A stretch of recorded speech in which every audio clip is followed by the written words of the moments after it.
మామూలుగా ఒక star cinema set మీద ఉంది అంటే దానికి ఉండే బజ్ వేరు. ముఖ్యంగా సినిమా స్టోరీ ఏంటి, తమ favourite star hair style, costumes, ఇలా అన్నిటినీ ఫాలో అవుతూ ఉంటారు ఫ్యాన్స్. మరి పవర్ స్టార్ పవన్ కళ్యాణ్ లాంటి సూపర్ స్టార్ సినిమా చేస్తూ ఉంటే దానికి ఉండే ఇంపార్టెన్స్ ఎలా ఉంటుందో ప్రత్యేకంగా చెప్పక్కర్లేదు. అభిమానులు, ప్రేక్షకులు, ఎంటైర్ మీడియా అంతా ఆ వైపే ఫోకస్ చేస్తుంది. అలాంటిది త్రివిక్రమ్ దర్శకత్వంలో పవన్ ఒక సినిమా చేస్తున్నాడు. దానికి సంబంధించిన షూటింగ్ హైదరాబాద్ లో జరుగుతోంది.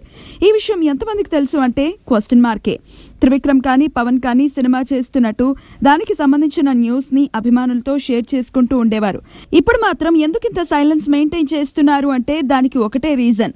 వరుసగా 2 చిత్రాలు ఫ్లాప్ కావడంతో తాను తర్వాత తీయబోయే సినిమాపై హైప్ లేకుండా చేయాలని పవన్ భావిస్తున్నాడట. అందుకు తగ్గట్టే దర్శకుడు త్రివిక్రమ్ కూడా షూటింగ్ చాలా సైలెంట్ గా కానిచేస్తున్నాడట. సో సినిమాలో ఉన్న విషయం తెలియాలి అంటే టీజర్ వచ్చే వరకు వెయిట్ చేయాల్సిందే.